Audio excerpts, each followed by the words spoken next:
Assalamualaikum warahmatullahi wabarakatuh. Waalaikumsalam warahmatullahi wabarakatuh. Perkenalkan, nama saya Haidir Wirinegoro. Nama saya Disyaulana Yusuf. Di sini kita mewakili kelompok 1 dalam acara talk show yang bertemakan Sex Education and Mental Health. Nah, kenapa kita ambil tema sex education? Karena di Indonesia sendiri itu sex education termasuk hal yang tabu Ya. Dan belum banyak orang nih Dir, belum banyak orang yang berani untuk membahas Nah, dan penting nggak kira-kira? Nah, itu dia yang jadi pertanyaan. Kenapa kita mengambil tema tersebut? Lalu untuk mental health-nya sendiri nih, masih banyak juga nih orang-orang di Indonesia mostly yang belum tahu nih caranya gimana sih menangani orang-orang yang stres atau yang mental down. Karena salah-salah nih ya takutnya, kalau misalkan salah menangani takutnya berakhir dengan suicide atau bunuh diri. Itu banyak banget kasusnya seperti ya pembulian ya. Contohnya dan ya mungkin patah hati pun menjadi faktor juga ya. Atau juga banyak tugas kuliah, stres orang. Aduh, itu bahaya sih. Dan ya kita sudah memiliki narasumber untuk membahas permasalahan tersebut. Iya. Dan mungkin langsung aja ya. Oke, baiklah, kita panggilkan narasumber kita semua. Kita Ibu silakan duduk. Nah, baiklah, sebelum kita memulai talk show ini, kita kenalan dulu kali ya, Dis. Lebih enaknya ya. Yang pertama nih ada dosen tercinta kita yang banyak banget istilahnya favorit lah dari mahasiswa. Kayak ini Artar ini. Aduh. Ibu gimana? Selamat sore. Iya, selamat sore juga teman-teman. Saya kabar sehat, demikian juga dengan teman-teman juga sehat ya. Iya, Oke. sehat Ya. semua. Ibu kegiatannya apa aja nih selama pandemi ini, Bu? Waduh, pandemi ini saya ngalamin WFO, WFH. Waduh. Jadi ada WFO kalau ke kantor juga dijatahin, sekarang ini diaturin, ya kan, waktu-waktunya. Tapi juga WFO-nya itu yang sekarang biasanya kalau kita harusnya biasa dengan ya kita agak sedikit bisa seperti apa adanya. Sekarang enggak, protokol. Pakai ini, pakai itu, screening, dicetet.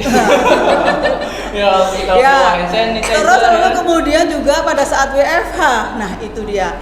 WFH kalau kebiasaan kita biasanya WFH itu harapannya ya, yang kita harapkan itu bahwa kalau jam kerja efektif 8 jam, WFH bisa lebih-lebih dari itu. Nah, ini yang saya juga alami, tapi bahwa dengan bagaimana beradaptasi, lalu akhirnya kita bisa merasakan punya pengalaman yang memang ternyata bolehlah kita akrabi lah gitu. Oke. Iya, betul. Jalan-jalan Jadi saya ngalamin. Untuk yang kedua nih, Ada satu lagi nih, ada Mbak cantik ya kan? Iya. Siapa namanya, Mbak? Ya, saya Hambar Samborukni. Kegiatan saya selama ini sama seperti kalian, yaitu kuliah daring. Ya, sambil menjalankan all-shop kecil aja sih, biar mengisi waktu luang. Oh iya, daripada gabut banget ya kan di rumah daripada stres. pusing juga sama tugas, kita harus menjalankan all-shop juga. Produktif juga ya ngomongnya ya. Nah, mungkin kita bisa langsung mulai aja kali ya. Dan ini semua pertanyaannya kita kemarin ajukan pada netizen. Ya, benar banget. Jadi kita kemarin sudah melemparkan question box di sosial media kita, dan alhamdulillah ini responnya bagus banget dari masyarakat. Asli itu banyak banget dari DM, tadi kalau langsung ke WhatsApp pribadi, itu banyak banget. Dan ya, kita sudah memiliki deretan pertanyaan yang istilahnya banyak banget ditanyain sebenarnya, dan ini termasuk ya mereka bertanya emang ada juga yang sama, makanya kita satukan rangkum supaya tidak terlalu panjang gitu sih ya. Semoga ini bisa menjawab juga ya dia, karena pertanyaannya banyak banget ini, tapi intinya sebenarnya sama. Dan oke, mungkin dari pertanyaan yang paling banyak banget dari netizen itu, apakah sex education itu penting di Indonesia? Soalnya ya, yang setahu saya itu sex education termasuk hal yang tabu gitu loh di Indonesia, dan banyak banget orang tua yang istilahnya takut memberikan pendidikan seks pada anak, ya kan? Nah, itu kira-kira tanggapannya gimana nih? Bisa Kira-kira pendidikan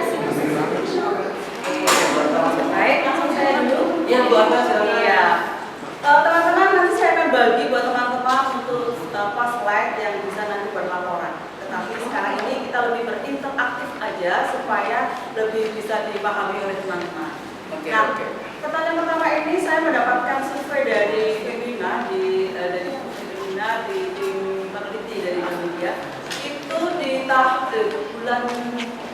bulan Mei 2019 ya, masih sama. Itu menyatakan bahwa dari 30% orang yang diteliti 116 itu adalah mereka yang memang memerlukan dengan sex education. Jadi ada kelompok usia, lalu kemudian tingkat pendidikan dan sebagainya. Nah, itu mereka ternyata memerlukan. Ada banyak hal dari hasil penelitiannya juga yang menyatakan bahwa permasalahan yang paling menyorot untuk hal itu adalah karena sekarang ini diketemukan adanya keengganan orang tua dalam memberikan pendidikan, lalu kemudian anggap tabu tadi masih sebagian besar. Masih banyak juga yang Ya, itu. Sementara itu, meskipun di dalam sekitar kita ternyata juga ditemukan bahwa ada penelitian lain yang mengatakan bahwa karena ada sebagian yang menganggap tabu itu kan ada yang tidak hanya orang tua ataupun anak-anak atau mungkin seberapa orang yang menganggap tabu, tapi bahwa dari sebagian yang anak-anak yang dianggap milenial sekarang ini nggak ada lagi tabu.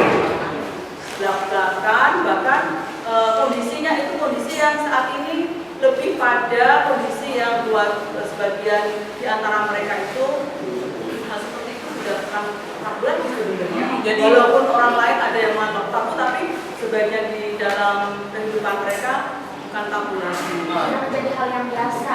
Jadi terjerumus ke dunia seks bebas. Ya. Jadi seperti itu. Jadi kalau teman-teman mungkin membuka di salah satu media hasil survei dari manapun, mungkin bisa dilihat ya, pada kita sekarang ini kalau mau lihat survei dari itu kapan. Nah, itu akan kelihatan di situ. Yang menganggap tabu itu adalah sekarang ini mungkin untuk sebagian orang yang mungkin masih mempunyai budaya-budaya yang mereka masih sangat budaya-budaya yang panas dengan istilahnya keagamaan, masih kepercayaan, masih sangat istilahnya itu klasik ya buat mereka. Itu masih menganggap bahwa walaupun dalam kenyataannya ada dalam kasus tertentu begini, dia seorang keluarga yang kalau orang lihat itu harmonis banget, anaknya sopan, anaknya santun dan sebagainya, dia berdiam-diam di rumah dan sebagainya, dan tahu-tahu apa, orang tuanya juga menganggapnya bahwa anak ini benar-benar dia baik. Tahu-tahu bahwa dari hal itu ternyata suatu kali pas orang tuanya, ini kasus sendiri kasus klien saya, jadi pasien jadinya apa, si klien itu jadi dia menyatakan bahwa orang tuanya bilang, saya nggak tahu tentang anak saya karena anak saya kan sopan, anak saya tuh pendiam, anak saya tuh baik banget. Tiba-tiba kan anaknya kemudian agak sedikit ya, saya agak cemburu dikit kelihatan gitu kan, tiba-tiba ternyata suatu kali dia berdua sama temannya itu akrab. Terus bapaknya ini pas keluar rumah lalu kemudian merasa gimana nggak enak, kok saya pengen pulang. Akhirnya dia pulang ke rumah mengetahui bahwa di kamar itu digedor-gedor dan juga kenapa gitu. Rupanya si anak berdua ini dia sedang melahirkan anaknya. Salah satunya dengan panduan dari YouTube. Dan orang tua tidak tahu bahwa anak yang alim tadi ternyata dia melahirkan seorang bayi yang akhirnya dibawa ke masjid karena gunting ususnya itu dengan gunting pakai Gunting karatan gitu. yang gunting aduh karatan jadi makanya bawa orang tua yang menangis langsung dibawa ke rumah sakit. Nah, orang tuanya nggak ngerti bahwa ternyata sudah terjadi pergaulan yang tidak diketahui oleh orang tua. Ini yang buat sebagian mereka mungkin konsep orang tuanya masih menganggap di antara keluarganya tabu, tapi ternyata anak di luar dari dan dugaan orang tua, di luar dari harapan orang tua, di luar dari apapun yang terjadi karena menganggapnya anaknya itu ya alim, santun dan sebagainya. Enggak juga. Itu yang terjadi. Dan ada yang satu hal lagi yang menarik, saya tanya, kalian pada ketemunya bagaimana? Dia tuh dari medsos, saya jumpa darat. Nah itu ketemu darat, tapi kopi darat. Oda. CODA. Ternyata. Jadi seperti itu. Diem-diem menghanyutkan juga ya. Iya. Itu contohnya seperti itu. Banyak ada beberapa kasus lagi. Yang lain lagi, seorang pandai, seorang yang mendapat beasiswa sudah diberikan satu rekomendasi untuk dia ini ke Nederland mendapatkan beasiswa. Jauh Belanda ya. Itu keren. Tiba-tiba saya dikonsul dari seorang konselor dari dokter. Dikonsulnya kenapa? Dikonsul karena ini dia mau untuk diusahakan mau kepingin supaya mengaborsi. Jadi kita konseling ya, kita ada pendekatan, pendampingan. Terus kemudian dia bilang apa? Saya tidak menduga. Sebenarnya anak itu pintar, intelektualnya bagus, karena itu mendapat beasiswa sehingga dia kan akan studi. Ternyata dari situ dia hanya merasa bahwa saya hanya melakukan pada saat pesta diundang party itu lalu kemudian disitu jadi. Nah itu jadi akhirnya kita membuat kita membantu karena saya kan juga dalam kelompok namanya ada pro-life gitu ya. Pro-life itu adalah satu kelompok kepedulian kita yang supaya mempertahankan bila mana di antara kita mempunyai masalah yang seperti tolong jangan melakukan apapun, entah melakukan aborsi atau apapun jangan, tetapi selamatkan diri, terutama diri dan yang ada di dalam. Itu penting banget. Jadi segera kalau dalam keadaan seperti ini saya bagaimana bisakah saya berlangsung kuliahnya di sana di dalam oke akhirnya diberikan rekomendasi. Ini kan terus kemudian kalau misalnya dia harus periksa, dia harus lain dan sebagainya, kita bilang kita akan ada folder yang bisa membantu untuk ini. Nah ini juga kita sampaikan karena for life itu kelompok for life itu kita menghargai kehidupan, menghargai perilaku bagi kita yang sebenarnya itu kan sebenarnya nggak akan mau sebenarnya, tapi kan mau nggak mau kan kamu tuh harus mau. Nah ini ya efek dari bagaimana ketika resiko itu kita alami, mau nggak mau kita harus mengalami, mau nggak mau kita mengambil suatu sikap yang sungguh-sungguh bijak dan juga didasari dengan hati yang benar-benar kita harus tulus. Nah ini di situ ya. Jadi teman-teman kalaupun saya sampai pesan sama anak saya juga udah semester 5 ya, teman-teman juga ya. Kalau memang sudah berrelasi dengan teman yang secara intens dan sebagainya, silakan nggak apa-apa bilang aja. Karena kan namanya hasrat, namanya satu keadaan diri yang kita itu punya. Masing-masing kita kan pasti beda-beda ya. Siapa tahu seksual drive-nya wah beda-beda sama yang lainnya kan. Seksual drive saya tinggi karena saya mungkin orang yang tipikal yang rada-rada aktif gitu misalnya, ya kan siapa tahu gitu kan nyosor duluan. Ada yang tipikal yang seperti itu ya nggak sih? Nah seperti itu kecenderungannya akhirnya apa? Akhirnya saya bilang sama anak saya, kamu kalau sudah ngapa-ngapain bilang sama ibu dan jangan sekali-kali melakukan tindakan yang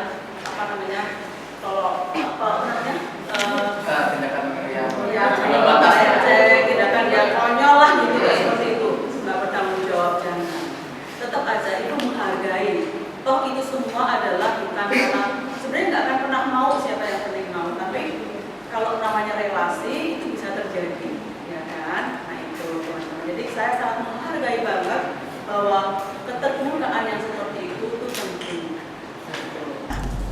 Nah, mungkin Ambar ada tanggapan lain gak nih tentang penting gak sih sex education itu sendiri? Iya sangat penting ya, karena kan kalau misalnya kita nggak tahu apa itu sex education, nanti kita akan menjalankan hal-hal yang tadi ibu bilang benar kan, yang menyimpang. Jadi sebenarnya itu sex education bukan hanya tentang porno ya kan. Kita harus tahu sex education itu kita mengenalkan organ-organ tubuh kita itu aja itu termasuk dalam sex education. Nah kalau misalnya kita nggak tahu apa itu sex education, kita bakalan terjadi hal-hal yang kayak hamil di luar nikah, terus belajar sendiri. Iya, terus mencari-cari informasi dan akhirnya dia salah tanggap kan.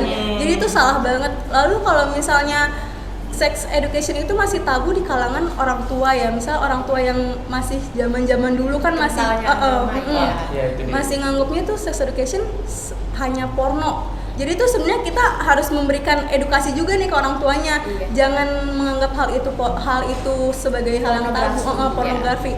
Kita harus mengedukasi dia supaya orang tuanya itu bisa memberikan edukasi ke anaknya supaya mencegah hal-hal yang tidak ingin terjadi. Itu aja. Dir, kebetulan nih Dir, tadi pagi aku ngeliat berita. Jadi ada nih anak kecil yang udah dihamilin sama orang tuanya sendiri. Dan banyak juga kan zaman sekarang ini di internet gitu ya, Dir, Iya, berita-berita. akhir-akhir ini. Akhir-akhir ini Jadi- aku dapat banyak sih tentang apa ya, pelecehan seksual itu. Iya. Jadi emang kebanyakan juga rata-rata malah pelakunya itu orang terdekat dia sendiri gitu. gitu ya, yang bisa dibunuh. tetangga ataupun saudara ataupun tetangga. Nah, untuk kasus seperti ini Bu, kenapa sih perempuan tuh lebih sering menjadi korban pelecehan seksual dibandingkan laki-laki? Teman-teman sudah merasa enggak? Ayo kira-kira sebelum kita melihat tadi ketika kasus khususnya ini yang diangkat anaknya sendiri. Tetapi dari kitanya misalnya, kita suka mancing-mancing nggak sih kita kadang-kadang, aduh pakai yang agak sedikit tangkap-tangkap dia kelihatan ya apa sih penampakannya gitu, ya nggak sih gitu ya.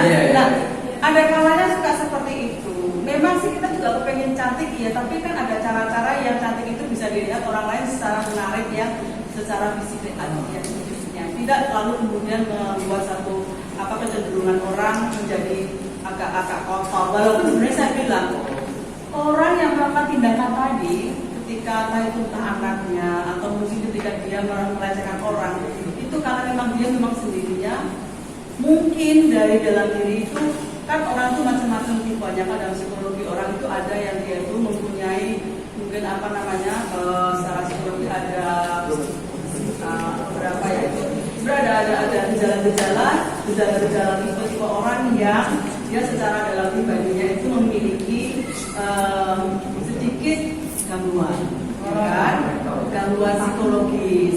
Ada yang secara psikologis, ada yang secara psikiatris, itu mereka memiliki gangguan. Nah, memiliki gangguan yang misalnya entah masokis, tadi melecehkan, mencederai atau apapun dengan lawan jenisnya, itu bisa terjadi. Nah, hal yang seperti itu bisa dilakukan karena satu pribadinya sendiri sudah mempunyai kondisi yang bergejala tadi.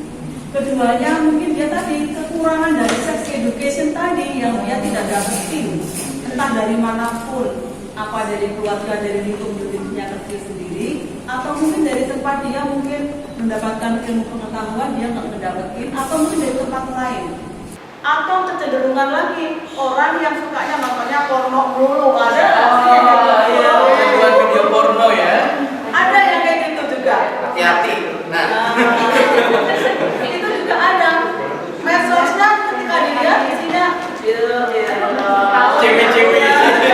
apa gitu kan. Aduh. ditambah dia juga sexual drive-nya tinggi. Orang yang memiliki kecenderungan sexual drive yang tinggi kadang-kadang nggak ngelihat pokoknya apapun itu ada ya, itu bisa terjadi. Makanya kenapa ada kasus yang kemudian mau anaknya mau siapa. Nah, lalu yang tadi kenapa si perempuan kok lebih banyak lalu di terjadi ya tadi, jangan sampai kita sendiri yang perempuan menciptakan sendiri supaya orang lain melakukan kita. Itu yang harus kita jaga. Kita mesti mulai dari diri sendiri supaya apa? Menjaga no ya, dulu kagak bisa mau melecehkan aku, misalnya kayak gitu. Jadi dari diri kita sendiri juga, ya kita harus kuat untuk hal yang seperti itu. Jadi buat wanita-wanita harus bisa proteksi diri sendiri supaya gak ada orang biar gak ada orang tuh berpikiran ingin melecehkan dirinya gitu loh. Mungkin dari gambar-gambarnya ada tanggapan lain untuk pertanyaan ini? Jadi kan aku suka nge-scroll Twitter ya, terus kemarin tuh kayak ada yang tentang pelecehan seksual itu nyalahin pakaian wanita kan. Terus kan banyak banget tuh di Twitter ada yang ngomong kayak gini, gue jalan dari binus padahal pakai baju yang tertutup, tapi masih ada aja orang yang meremas payudaranya dia sampai nangis. Terus kalau menurut saya sih kenapa si laki-laki itu lebih sering melecehkan wanita, karena si laki-laki ini menganggap wanita ini sosok yang lemah. Udah gitu wanita ini kan kalau misalnya dilecehin pasti dia nggak mau speak up kan, karena menurut dia itu hal yang memalukan. Ada juga orang yang mengalami pelecehan seksual, dia nggak berani cerita itu karena takut dijauhin sama kawan-kawannya, sama keluarganya. Pernah juga kan di Twitter, dia itu mengalami pelecehan seksual. Dia nanya kok, dia bilang ke orang tuanya kalau dia mendapatkan pelecehan seksual. Malah sama keluarga itu diusir karena keluarga ini merasa malu, kok anak saya pernah dilecehin ini, saya nggak mau lagi gitu. Jadi mungkin karena korbannya perempuan itu diam, jadi laki-laki yang melakukan itu makin semena-mena. Seharusnya kita sebagai perempuan harus bisa speak up ya, karena kita nggak boleh diem aja kalau misalnya kita dilecehin. Karena kan kita ini sebagai perempuan adalah sebagai perhiasan contohnya. Kalau misalnya kita nggak berani speak up, kita nggak bisa melindungi diri kita sendiri. Jadi intinya itu aja sih, harus berani berbicara. Bukan perempuan harus lebih berani lagi, karena ya itu tadi untuk mencegah juga takutnya trauma ya Bu. Kenapa ada yang menyebut wanita, ada yang menyebut perempuan, siapa yang tahu? Apa tuh? Kira-kira kenapa dia ada sebut? Itu ada loh kata-kata yang seperti itu menjadi akhirnya kalau wanita itu ya ibu dengan wanita sunan susila misalnya, atau sebutan yang seperti itu, sebutan yang mungkin kakak dilecehin. Kalau kata perempuan itu adalah orang yang dipertuankan sebenarnya harafiannya. Jadi sebenarnya kita ini adalah yang dipertuankan loh sebenarnya. Dari harafian kata perempuan itu adalah orang yang dipertuankan. Sehingga kenapa kalau kita sendiri harkat yang dipertuankan itu malah justru kita yang mau menjatuhkan sendiri, ya itu tadi akan terjadi seperti halnya yang orang gampang-gampang melecehkan kita. Jadi kitalah sendiri yang mesti menjunjung tinggi harkat kita tadi sebagai perempuan. Makanya kadang-kadang suka ngomong wanita ya, bukan wanita-wanita yang seperti wanita jalan ya, wanita perempuan ya. Jadi seperti itu, sehingga karena apa? Karena sebenarnya harkatnya itu seperti itu. Jadi junjunglah tinggi-tinggi harkat kita sebagai perempuan, agar supaya kita juga merasa bahwa memang itulah kenyamanan perempuan. Dibanding kita juga artinya yang dilecehin sama orang yang tidak mengerti apa kita yang semua. Nah ini loh bedanya wanita dengan perempuan sebenarnya. Ya, makanya kadang-kadang ada kan yang lalu kemudian bilang, keberhasilan seorang suami atau seorang yang punya satu kedudukan atau tokoh lihat dulu sama siapa perempuan di sampingnya. Jadilah teman-teman perempuan yang akan membuat semua menjadi baik. Ya kan? Amin.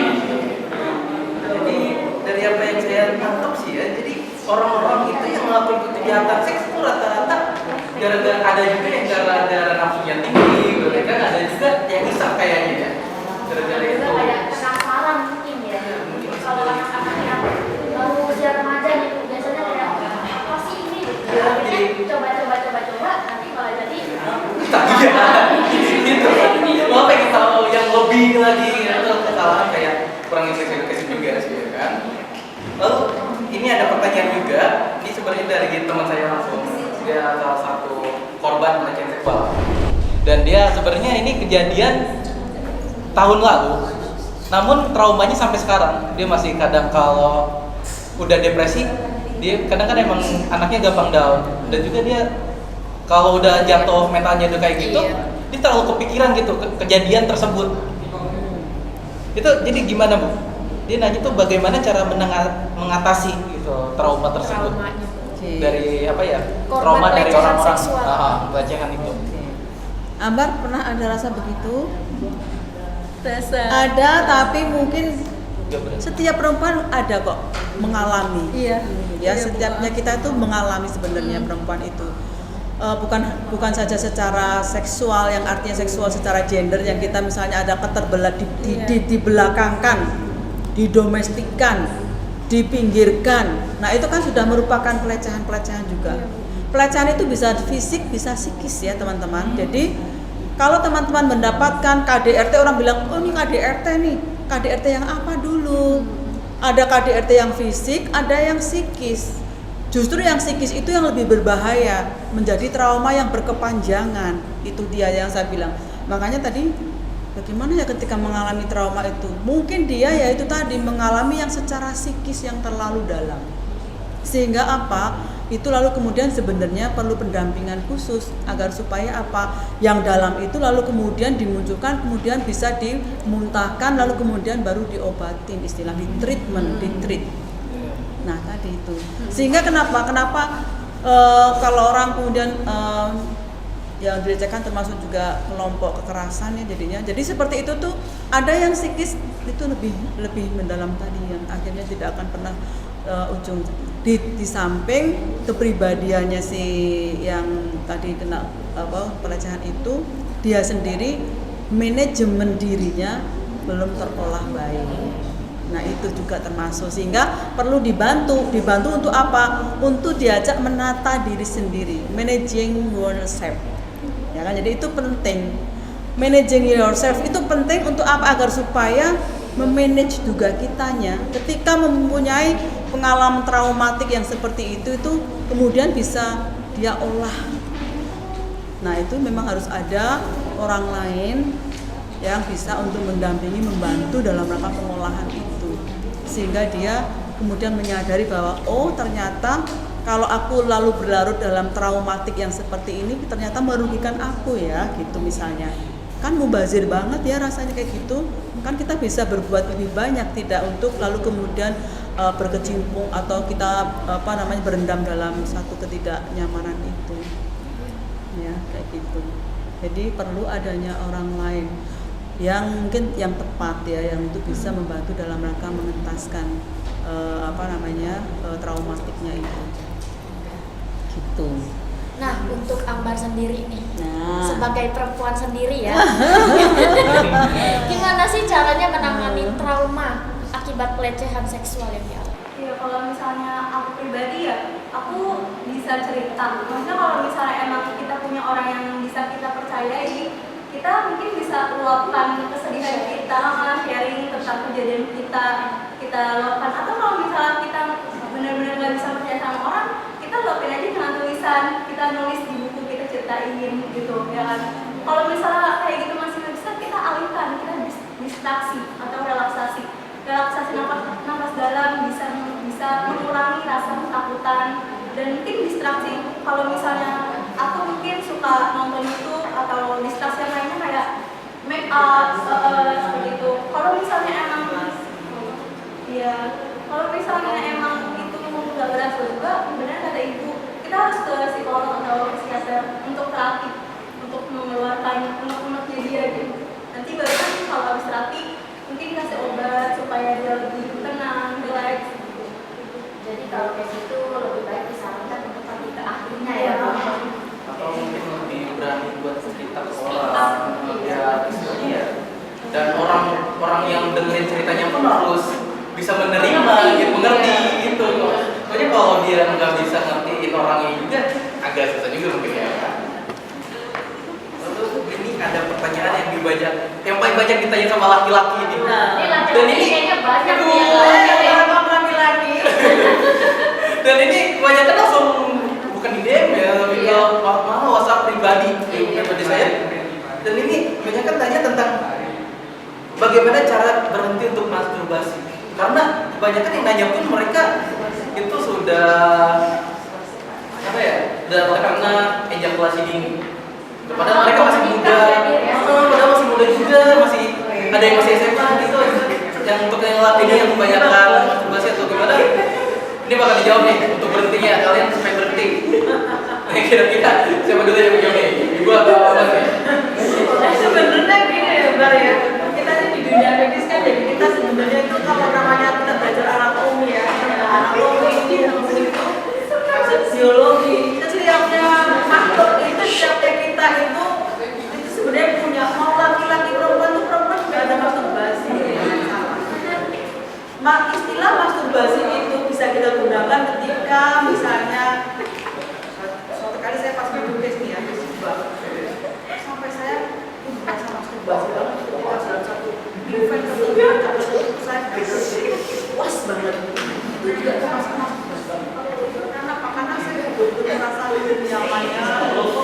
ada hasrat gitu ya, ada hasratnya. hasrat yang dipuaskan. Oh. Nah, itu namanya masturbasi. Nah, perempuan atau laki-laki punya, tapi ketika tadi ditanyakan, oh ya kalau laki-laki itu supaya tidak ejakulasi teman-teman nanti ya secara perawat oke lah, nanti akan menyampaikan ilmunya, ya kan. Tetapi kalau secara pengalaman saya ketika menghadapi seorang laki-laki yang dibilang masturbasi, dibilang ejakulasi dini dan sebagainya seperti itu adalah mereka yang sebenarnya secara biologis tubuhnya itu mempunyai mekanisme tubuh yang dia itu memang sangat sensitif dengan kondisi-kondisi ketika seksualnya terpuaskan. Nah, itu dia merasa begitu. Sebenarnya tidak membahayakan sih, mau ejakulasi dini, mau masturbasi yang kita sampai megap-megap, ya kan? Tidak apa-apa juga, gitu loh. Ya beneran loh. Karena apa? Karena dengan demikian itu ada satu pelepasan istilahnya, ya kan? Sebenarnya nggak ada apa-apa, nggak membahayakan. Sebatas dia masih bisa untuk artinya tidak mengalami keluhan, istilahnya gitu. Kecuali kalau dia sampai sudah mengalami keluhan itu ada kesakitan penyertaannya, misalnya gini, pada saat dia masturbasi itu ada penyakit penyertanya misalnya sampai hernia, ada yang ngomongnya ya, itu bahaya kalau Bahaya banget. Nah itu artinya kalau sampai hernia itu ada secara biologis atau itu dia sepertinya mungkin terganggu atau apa yang sehingga dia harus protokol nggak ya teman-teman? Nggak mungkin bisa dijelas sedikit tuh, dijelas sedikit.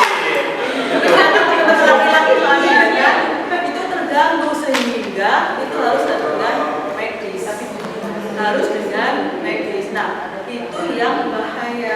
Kalau tidak sebenarnya nggak apa-apa. Berarti tinggal durasinya aja gitu. Sebenarnya itu hal seperti itu kalau tidak ada sampai keluhan yang mengganggu, baik tidak secara fisik dan psikologis, nggak apa-apa. Teman ya mungkin Ambar. Mungkin gambar ini ada tempat lain nih, Pak. Oh ya kan. Kalau misalnya kita mau berhenti onani atau masturbasi, ya pertama kita harus niat dulu ya. Kalau kita niatnya setengah-setengah, kayak nggak bakal kejalanan gitu loh. Terus kalau misalnya kita kan biasanya melakukan sesuatu yang nggak baik itu, maksudnya masturbasi itu kan biasanya dilakukan sendiri di kamar ya. Karena kalau mandi di kamar kan.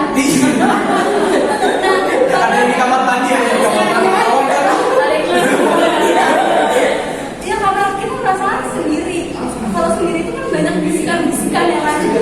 Nah kalau misalnya kita mau berhenti, kita banyakin berinteraksi sama orang, mau sama keluarga di rumah, berbicara aja, nggak usah lama di kamar, nggak usah. Atau mungkin kalau misalnya di rumahnya mama sama papanya pada kerja, lakukan aja hal-hal positif seperti main game gitu, terus ada fisik juga seperti olahraga. Yang kita harus alihkan sesuatu itu ke hal yang positif, biar kita nggak terus-terusan seperti itu. Pasti kalau misalnya masturbasi kan kadang kita membayangkan sesuatu atau menonton sesuatu kan, itu juga harus Terus tawan, kebanyakan nonton makanya kurangin.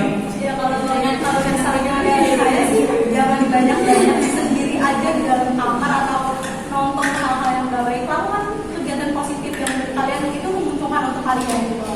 Jangan sia-siakan waktu kalian hanya untuk masturbasi. Ya, gitu. Ya kita bisa olahraga di rumah, angkat barbel atau mungkin kita bisa workout di rumah kan. Lakukan saja hal-hal yang positif. Jadi biar mengalihkan gitu. Jadinya melakukan hal-hal yang positif yang teralihkan nih dan aktivitasnya itu positif lah. Biar nggak ada bisik-bisikan, dengerin gitu kan, ayo. Aduh. Ya kira-kira begitu. Dan ini sih Bu, yang terakhir itu ada juga nih pertanyaan dari netizen. Dan ini kayaknya penting juga ya untuk ibu-ibu ataupun perempuan yang akan menikah gitu, dan mempunyai anak. Kira-kira yang tepat saat apa sih anak pertama kali diedukasi tentang sex education dan caranya gimana biar nggak terlalu intimate. Ya nih, menarik loh sebenarnya. Kenapa ada orang yang mempunyai, kembali lagi kepada budaya kalau seperti itu. Artinya apa? Budaya itu membawa ketika kita kita berasal dari mana, siapa, dan sebagainya. Lalu kemudian lokal juga ya. Nah, budaya itu ada yang mempengaruhi. Kalau anak itu sudah menstruasi misalnya, perempuan sudah menstruasi, laki-laki juga sudah misalnya sudah pil balik misalnya ya kan, itu sudah dianggap sebentar lagi dia akan matang. Jadi sebentar lagi dia udah boleh nih gitu ya, untuk supaya dia nantinya kita jodohkan, dan budaya kembali lagi ya, kita jodohkan itu sudah dianggap bisa. Tapi buat sebagian yang lain, undang-undang kita mengatakan bahwa ketika usia layak untuk bisa mendapatkan pernikahan, mendapatkan legalisasi pernikahan itu sesudah umur 19-20 tahun, ya kan? Itu minim, kalau misalnya sebelum itu ya dianggap nikah dini ya, pernikahan dini jadinya. Nah itu. Nah tapi kalau misalnya di dalam budaya tertentu tadi yang saya sampaikan sudah dianggap boleh-boleh aja, oh dia udah baik, dia udah menstruasi, dia udah siap-siap aja untuk dibuai dan sebagainya, oke aja, nggak apa-apa, udah kita jodohin juga kok dengan siapa misalnya, itu bisa terjadi. Nah makanya kita mesti betul-betul lihat.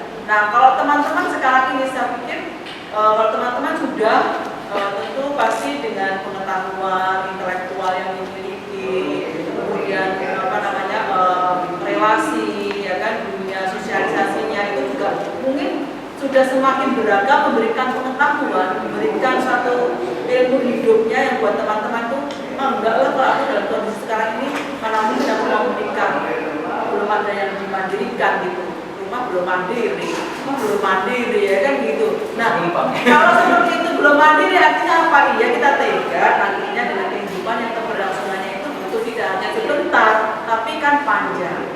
Nah itu yang mesti perlu ada teman-teman agak sedikit prepare dalam keadaan seperti ini, prepare ya kan, jadi persiapan betul ya, persiapan secara finansial ya. Tidak hanya finansial tapi juga tadi ilmu itu kan tidak hanya dalam fisik, dalam material, tetapi juga kematangan intelektual, kematangan pribadi itu gitu ya, kematangan pribadi. Jadi intinya udah siap segalanya deh, dari orangnya, dari finansial, itu harus siap semua. Kalau buat Mbak sendiri nih, gimana sih? Siap-siap nih. Siap-siap loh. Udah kerja, kuliah, lulus ya kan, berarti semuanya ada dong, ya kan? Ya, terus kuliahnya bisa kayak itu. Oke. Nah, kalau menurut aku sih kita harus memberikan sex education kepada anak sedini mungkin ya. Mungkin kalau 3 tahun karena dia sudah bisa mengenali lingkungannya ya Bu ya. Karena kan sex education itu balik lagi bukan hanya tentang porno, tapi mengajari tentang anatomi organ tubuh mereka. Kalau misalnya untuk anak-anak seusia segitu kita beritahu aja, misalnya fungsinya tangan dia itu apa, ini rambutnya dia, mungkin sampai ke alat kelaminnya dia, lalu ajarkan rasa malu. Jadi jangan biarkan anak itu bagian-bagian intimnya itu dipegang oleh orang lain. Ajarin kalau misalnya ini bagian ini mau dipegang mau dia sama orang lain, kalau misalnya ada yang pegang terima aja. Jadi kan kita lebih waspada ya akan kasus pedofilia yang anaknya terjadi. Kalau misalnya anak-anak kecil dipegang terus teriak kan jadi orangnya gak jadi ngelakuin kan, jadi takut misalnya. Tapi kalau misalnya di daerah-daerah mungkin umur 3 tahun itu belum bisa ya dikasih. Jangan nih masih kecil banget ya, masih kecil. Makanya kita juga harus memposisikan apa ya, diri. Misalnya kalau misalnya kita mau memberikan sex education di daerah-daerah mungkin dengan kata-kata melihat situasi. Jadi mungkin kalau misalnya di kota umur 3 tahun itu memang harus diberikan, kalau menurut aku ya, supaya mengurangi pelecehan seksual yang terjadi oleh anak-anak gitu. Dan sekarang lagi banyak-banyaknya. Iya, Jadi emang kita ngeri banget gitu kan, main-main salah-salah pergaulan.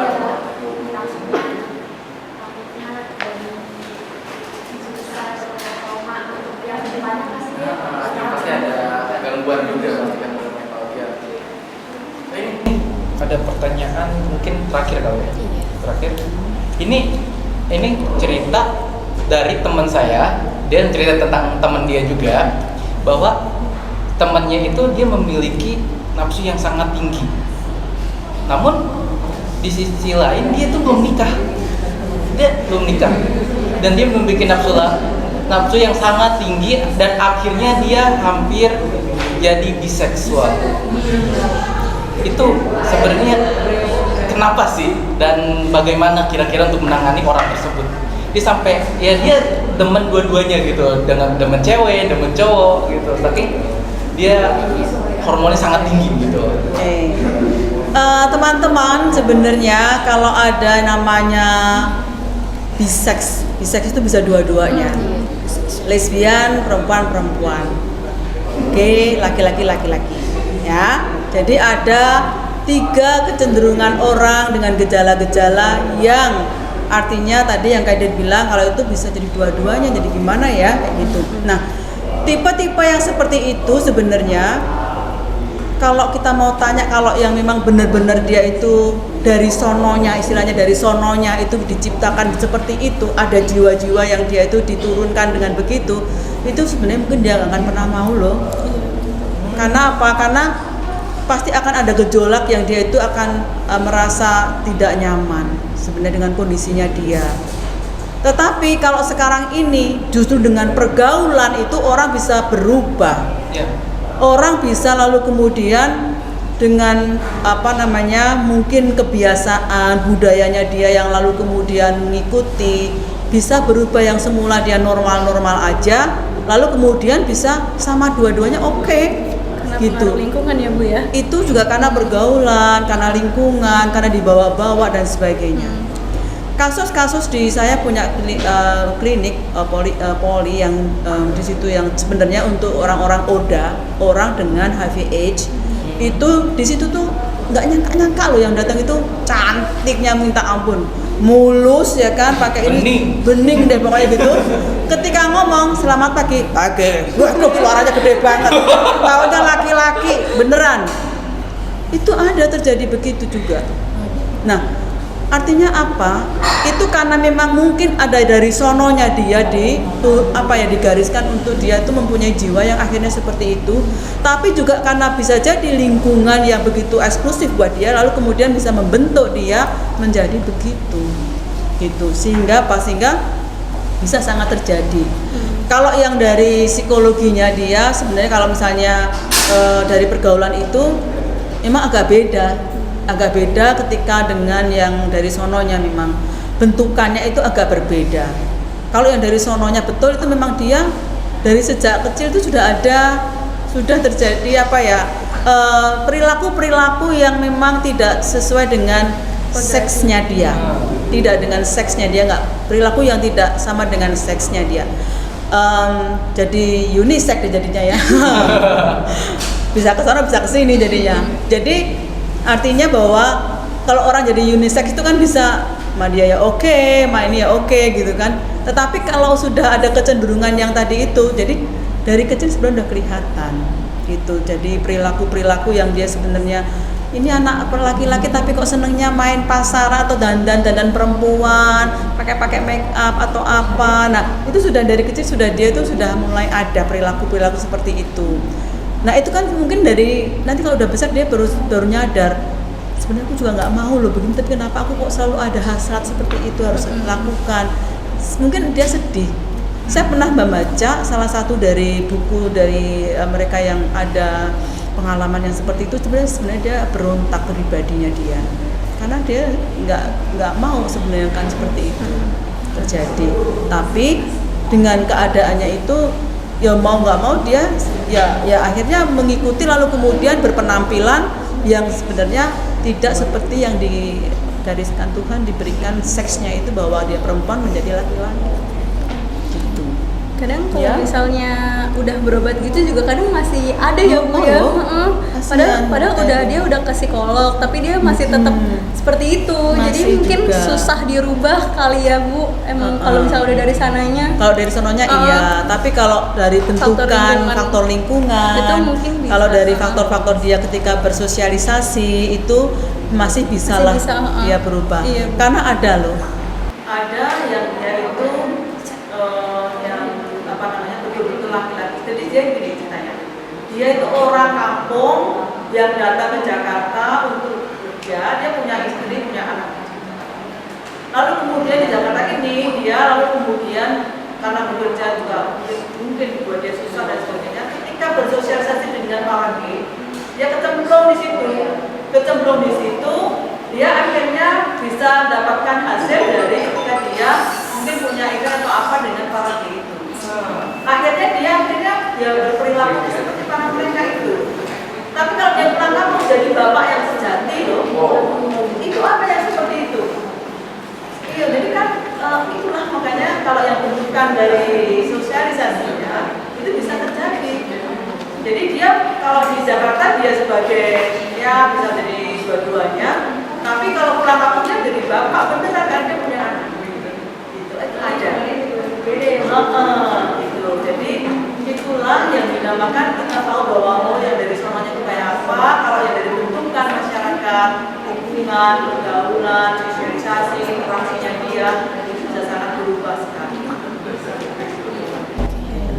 Iya. Kalau untuk yang kayak tadi nih Bu, kasus yang kayak udah Ibu paparin kayak gitu, itu bisa nggak sih Bu disembuhin Bu? Atau kayak diterapi kayak gitu?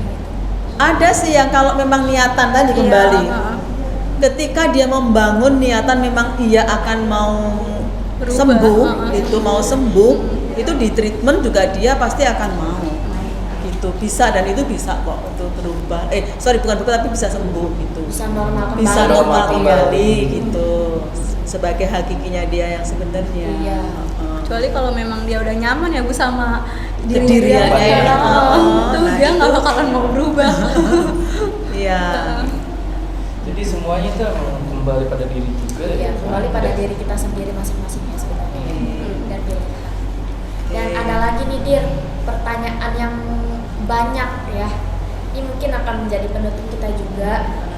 Sekaligus gimana sih caranya atau tips untuk mahasiswa yang sekarang itu lagi zaman WFH dan stres akibat banyaknya tugas Bu? Oke. Benar teman-teman. Ini saya ada pasien-pasien yang kena dampak WFH. Jadi dampak WFH itu sebenarnya ada yang satu sisi mengenakan. Kayak teman-teman kuliah nih sekarang. Saya kan juga selain ngajar di sini kan juga ngajar tempat lain. Kalau di tempat lain nih ya, aduh anak-anaknya tuh aktif gitu misalnya kayak gitu ya. Ada ini aduh pengingetin Bu besok ini ya kuliah ini nih. Oke, nanti kita di Zoom ya Bu ya. Nanti kita di Google Meet. Oke. Teman-teman di sini ayo kita kumpul-kumpul yuk. 1, 2 sampai kitanya yang ngoyak-ngoyak nih. Ada yang bilang, "Bu, kalau kita itu sekarang ini WFH itu kita kayak liburan." Hah? Liburan? Kita itu sekarang harus daring itu. Loh, kan harus tetap daring. Iya Bu, tapi kita kan tetap aja kayak liburan. Nah, ini dia. Nah, konsep teman-teman sebagai seorang yang sekarang ini mempunyai kewajiban untuk belajar di sini, belajarlah. Mintalah dosen itu dikejar. Kejarlah dosen itu. Pokoknya gitu ya. Intinya mintalah, itu hak teman-teman, tahu nggak? Itu hak teman-teman untuk supaya apa? Supaya terpenuhi apa yang sekarang ini yang selama ini mungkin nggak didapetin. Loh, saya itu KRS-nya saya tuh ini. Lah sekarang kok yang ini belum memberikan atau belum diberikan atau apa? Mintalah. Sudah dilaksanakan. Makanya haknya boleh dimintakan supaya apa? Supaya ketika sekarang dengan pandemi yang harus dengan online lah, dengan segala macam cara yang medianya digunakan, pakailah itu. Mintalah, Bu, saya maunya pakai ini, WA, oke, WA. Mau pakai ini, oke. Nggak apa-apa, karena apa itu adalah haknya teman-teman. Ya, jadi sekali lagi, kalau untuk hal yang seperti itu menurut saya, sebaiknya teman-teman itu lakukanlah untuk supaya mendapatkan yang sebanyak mungkin pengetahuan yang teman-teman mau dapetin. Iya, ya kan? Untuk Abah sendiri nih sebagai seorang mahasiswanya sendiri nih ya. Apa yang Saya kan kalau misalnya Zoom meeting gitu kan bahannya materi ya, jadi kayak praktek gitu. Maksudnya praktek Zoom juga ya kan. Iya. Kan kadang stres juga ya. Ya kita go relax aja lah. Kalau misalnya emang udah capek, udah nggak sanggup untuk ngerjain tugas, guys istirahat dulu atau kita main game, kita bawa happy aja, kita lakukan hal